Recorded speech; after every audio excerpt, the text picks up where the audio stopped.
All right, this is story number 2. Remember, just listen to no more than one every 24 hours. Mr. Bag, story number 2. Mr. Bag sat at the head of a rectangular table with 7 people sitting on either side. "All right, peasants, what do you got for me?" Lindy stood up from the third chair on Mr. Bag's left. "Sir, listen, I have an idea that will make you millions," said Lindy. Mr. Bag supinated his hand, pretty much signaling her to proceed. If he took too long, Mr. Bag got impatient, like very impatient. He would raise his voice to the point where you thought he was screaming. He would always argue with you and say he wasn't screaming though. It was more of a raised voice. But his workers knew better. They were all paid well, so they knew not to step out of place. Mr. Bag spoke loud and fast. He would naturally cut off anything you had to say because he was trying to throw his words out as if they were on fire coming out of his mouth. He had such a methy vibe to him. Anyway, Lindy proceeded with her idea. What if we sold solar-powered car coolers? The solar panels would hang on the outside of your slightly cracked window, and on the inside would be a fan sucking hot air out. We could sell them for $1 and make them for about $3. Mr. Bag cut her off. "They're not supposed to work, right?" Mr. Bag questioned sarcastically. "Bingo," said Lindy. "The users have to roll down their window about a centimeter in order to have the system hang from it and work properly. A centimeter of a rolled down window is all a scumbag needs to get it down and break in. Meanwhile," Lindy continued, "millions of cars will be broken into. Insurance prices will rise. Glass windows will need to be repaired. Police will seek about a 1% rise in hiring. Phone plans will be extended to call us because we are located outside of America. And people will be blowing up feeder lines to get their money back." "What are the revenues looking like?" Mr. Bag questioned as he threw some sunflower seeds in his mouth. "Thank you for asking," Lindy said with a smirk. "From the window repairs due to people breaking into these parked cars trying to stay cool in the heat, car insurance will rise. We'll be getting about a 30% profit payout from insurance companies paying us back.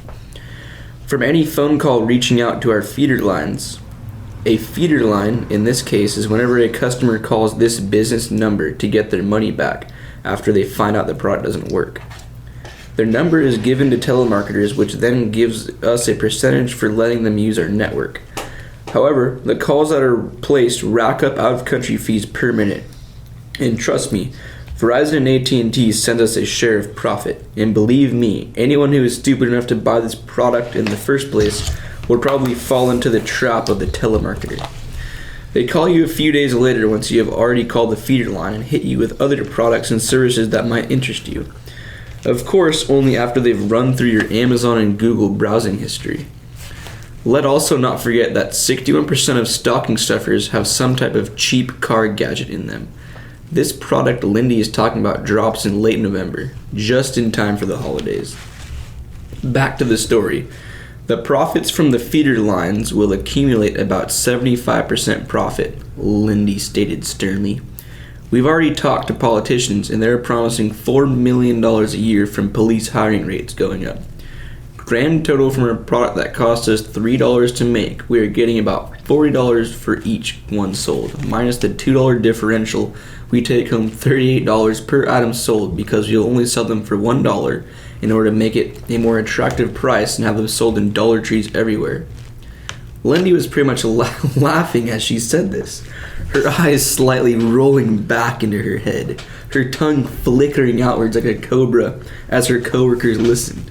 "What do you say?" wondered Lindy out loud. Mr. Bag rubbed his crotch ever so slowly. "Perfect," he said as his smile slowly staggered up jaggedly on the side of his face. "Perfect," repeated by him once more in a hush, deep whisper of a voice as the air stimulated the ever slightest movement of his huge, rock-shaped Adam's apple. You're probably wondering how this product is going to work long term. It's not going to.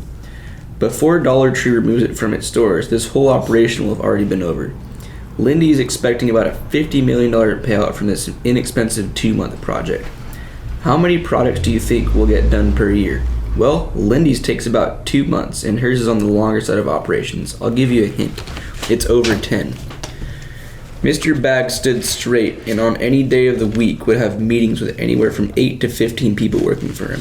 He was a multi-millionaire who refused to take no for an answer, which would later get him into trouble, but I'm not here to tell you about that story.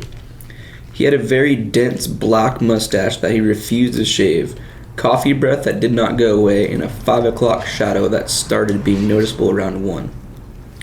I'll save you the trouble by not going into his pubic regions, and we'll skip to other features. I'm pretty sure he had to have been in his 40s by now, but looked 10 years older than that.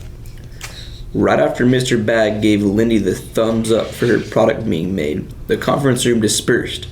Those who attended knew what they had to do next. Help Lindy with whatever the fuck she needed to make Mr. Bag happy.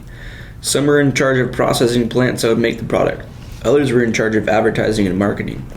Others were more on the technical side of things by setting up the feeder lines and coordinating with insurance companies. Politics were involved, of course, and Mr. Bag's team milked them in order to have policies passed, like hiring more police officers for when all these cases popped up about cars being broken into. It was like clockwork when the conference was over. Everyone who attended the meeting felt a buzz go off in their pocket. They pulled out their phones, and in the notification center they saw a text from Mr. Bag. See you guys next Thursday. Robert, it's your turn next. What inspired this story? Sup guys, how's it going today? For this story, I was thinking of writing it due to this actual item being sold on the popular shopping platform Wish. Like this solar panel sheet that powers a fan to suck hot air out of your car is an item on Wish. All of the reviews said it doesn't work, so I was thinking the person who made this item knows it doesn't work. They obviously ran experiments before they marketed it, as any logical person would have. All I'm saying is sometimes there's layers to this shit, and the system will do what it can to fuck you. So yeah, pretty much how he said it. Pretty simple story, but again, it's just one of those big picture ideas where something like this definitely did happen, because there was this product that I saw on this like app or some shit. It's called Wish. I had it for a second. I bought a couple things off it, but it's kind of like a broken Amazon. But pretty much there was this product on there, and it was like you have to roll your car window down a tiny bit, like a centimeter, and you like hang these like this gadget on it, and it's like solar powered, and there's like a little fan, and it sucks hot air out of your car on a hot summer day to get rid of it. But the thing is, it doesn't even fucking work, and it actually makes your car hotter because you have it rolled down, and the window rolled down, and hot air from the outside, it's actually going in, and the thing just can't keep up with that. I mean, it's just like simple principles of diffusion, like a ton of hot air outside, it's gonna diffuse into the car. But pretty much when I saw that, I didn't take it for that. Like, that's just looking at it surface level, zero analyzation. And then, but if we go a little bit deeper, here's where it gets, okay, a little interesting. My own conspiracy, like, this is just how I view the world on so many occasions all the time. Like, I'm always thinking of these weird, like, alternate, like, backstories. But pretty much I was like, okay, so someone made probably like tens of thousands of this one product. They obviously knew it doesn't work because they obviously tested it a few times, trial and error. And pretty much what I got from it is sometimes people will make a product that it's going to be defective, or it already is defective. And then I came up with this kind of elaborate story where we get placed in an office setting. We have a big wig named Mr. Bag, and it's just another fucking Tuesday meeting with his employees, and they're kind of like salespeople. They're pitching ideas. It's super quick. They're all caffeinated. It's 3 p.m. It's like fucking New York. They're on the 54th floor or some bullshit like that. And there's all these tiny little attachments to this product that is going to essentially be making them money. So the things, I call them feeder lines in the story. I don't know what the fuck they're called, but pretty much somebody buys the products. Oh my god, it doesn't work. I'm gonna call the number on the thing. Like, I want another one. Like, give me my fucking $3 back, or $1 back. But pretty much the feeder lines, when they call this number, it's actually taking them to a different part of the roads, and it costs money to do that, and these people don't even know they're doing it. So for example, it's like charging their credit card automatically or something. And these feeder lines, these are actually hooked up to like some like offshore account, and money's being laundered from some of these feeder lines to Mr. Bag's account, so, and to the employees, whatever. So they're getting money that way. They're dropping just in time for Christmas. I came up with a fake statistic saying 61% of stocking stuffers have some sort of car item in it. Who knows? Feel like that's in stocking stuffers sometimes, like the little car air fresheners, like same principle. Okay, so all these cars are getting broken into because they're rolled down, the car windows roll down like a centimeter for the attachment, the gadget to be the little air sucker outer. So people are going by and breaking into people's cars. So I included in the story the police hiring rate went up 1%.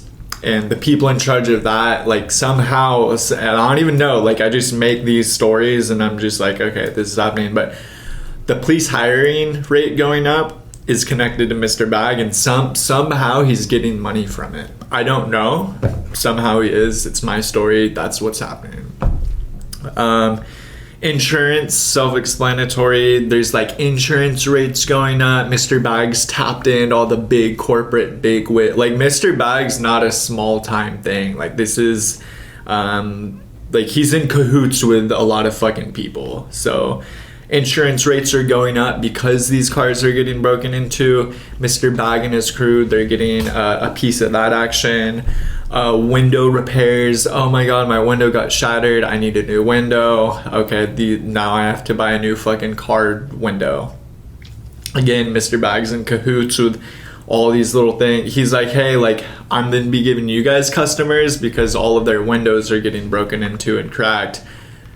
So Mr. Bag's also getting money that way. So there's like 5. There honestly might be more throughout the story, but I just came up with like 5 ways how Mr. Bag and his team of people are making money off this product.